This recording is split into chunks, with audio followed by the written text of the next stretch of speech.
Assalamualaikum warahmatullahi wabarakatuh. 3 hakim MK mempunyai pendapat berbeda atau dissenting opinion menjadi pembahasan menarik. Salah satu dari hakim itu adalah Saldi Isra. Saldi Isra menilai, demi menjaga integritas penyelenggaraan pemilu yang jujur dan adil, maka seharusnya Mahkamah memerintahkan untuk dilakukan pemungutan suara ulang di beberapa daerah. Untuk lebih jelasnya, mari kita saksikan videonya sebagai berikut. Menolak permohonan pemohon untuk seluruhnya. Pendapat berbeda atau dissenting opinion.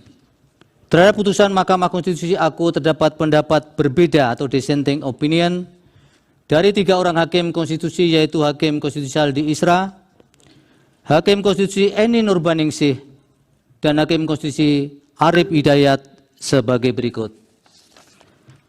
Dipersilahkan. Terima kasih Pak Ketua. Saya hanya akan bacakan ringkasan dari dissenting ini. Menimbang bahwa sebelum sampai pada materi pokok atau inti pendapat berbeda atau dissenting opinion, saya akan menguraikan terlebih dahulu berkenaan dengan pemilu yang jujur dan adil sebagai bagian azas atau prinsip fundamental pemilu yang diatur dalam Undang-Undang Dasar 1945 sebagai berikut. Setelah membaca Undang-Undang Dasar 1945 secara komprehensif, dapat dipahami bahwa sistem politik demokrasi yang hendak dibangun adalah demokrasi yang bermartabat dalam kerangka persatuan dan kesatuan bangsa. Untuk itu, Undang-Undang Dasar 1945 menegaskan bahwa pemilu sebagai mekanisme demokrasi harus dijalankan secara jujur dan adil. Hal itu yang menjadi alasan mengapa pasal 22E ayat 1 Undang-Undang Dasar 1945 mengatur azas langsung, umum, bebas, rahasia, jujur, adil, dan berkala setiap 5 tahun sekali sebagai azas pemilu. Norma tersebut merupakan azas atau prinsip dasar kontestasi pemilu yang mesti dilaksanakan agar sistem demokrasi yang dicita-citakan Undang-Undang Dasar 1945 dapat dicapai. Pada saat yang sama juga akan menjadi benteng atau perisai agar demokrasi tidak dibelokkan ke arah sistem politik yang secara esensial bukan sistem politik yang demokratis. Paragraf berikutnya dianggap dibacakan. Berbagai prinsip dan kriteria pemilu jujur dan adil, serta kemungkinan adanya malpraktek yang akan terjadi dalam pemilu sebagaimana telah diuraikan di atas, dapat dipahami tidak cukup sekadar diukur dari aspek aturan dan tersedianya mekanisme penyelesaian masalah hukum pemilu, melainkan juga mencakup aspek kesetaraan hak warga negara dan kontestasi yang bebas serta harus berada dalam level yang sama, same level of playing field. Dengan demikian, persaingan yang bebas dan adil antar peserta dimaknai sebagai suatu kontestasi yang harus dimulai dan berada pada titik awal yang satu level atau sama level.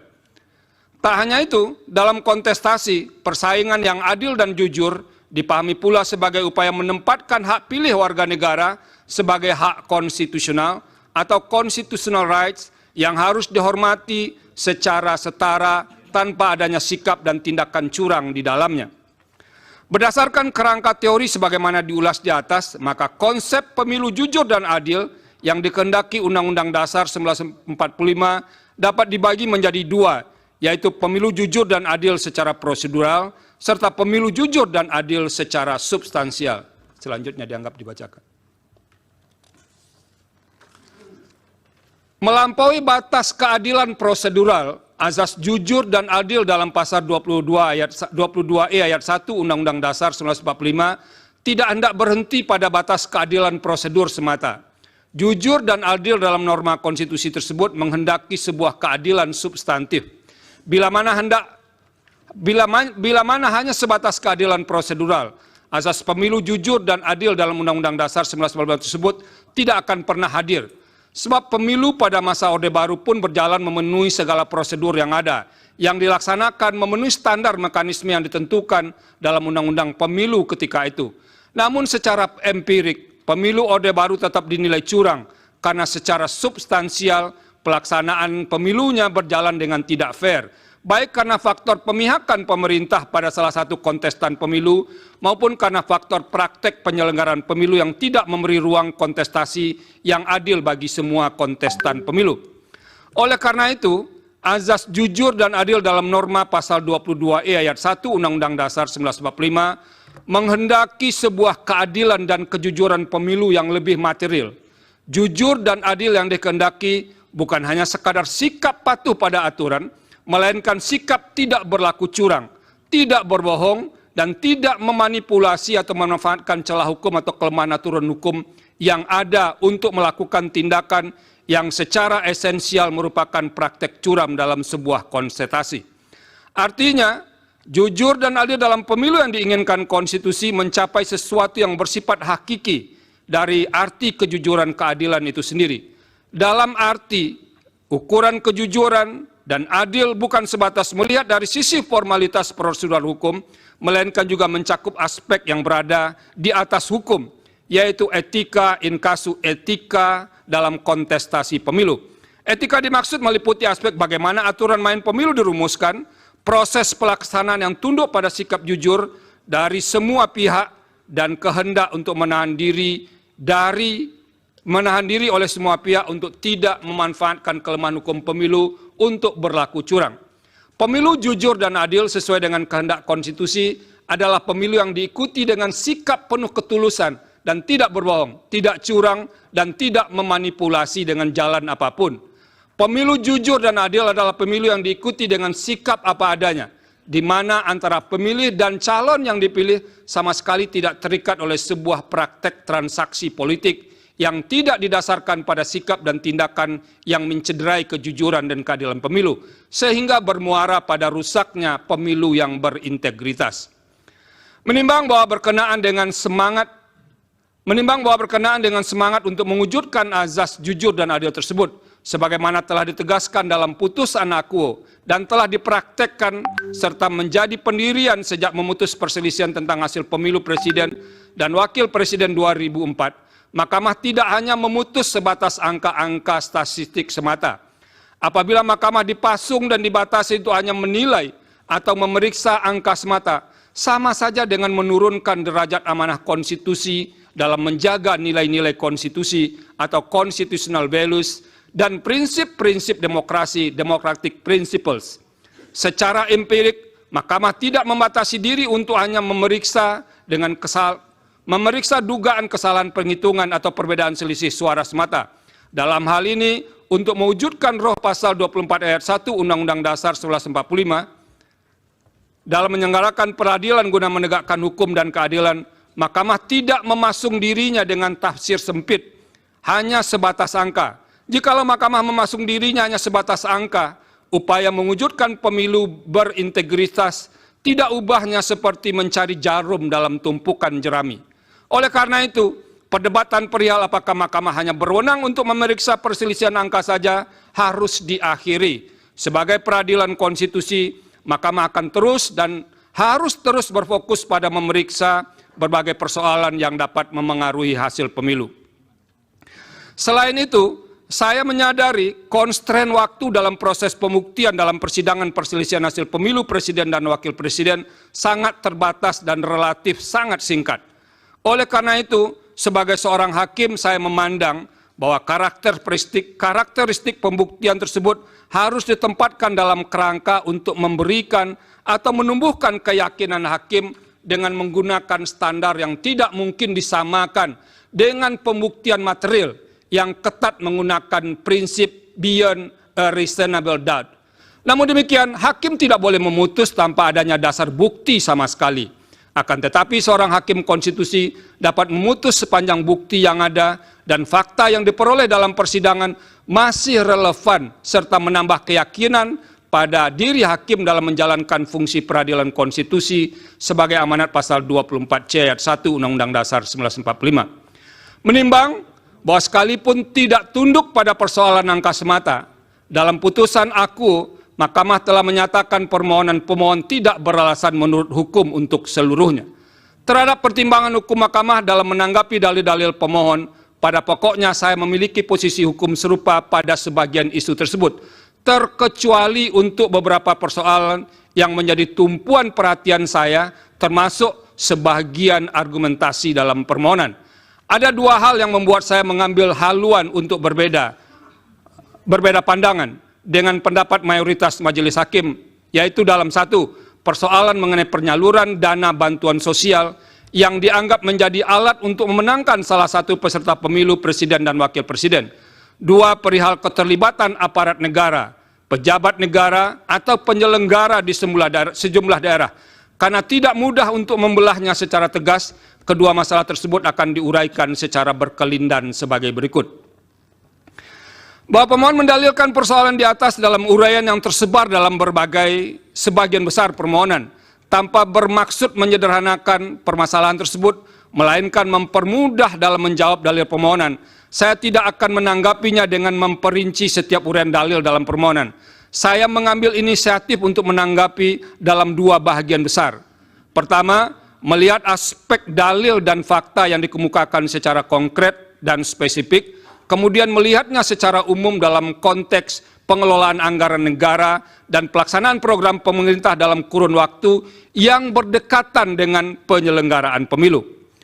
Dalam permohonannya, pemohon mengungkapkan fakta dan kejadian tertentu secara spesifik, yaitu dukungan yang diberikan Presiden terhadap pihak terkait, pasangan calon Presiden dan Wakil Presiden nomor urut 2. Dukungan dimaksud sebagaimana dalil pemohon dilakukan dengan cara mengalokasikan anggaran negara tertentu dan diwujudkan melalui pelaksanaan program pemerintah berupa penyaluran dana bantuan sosial.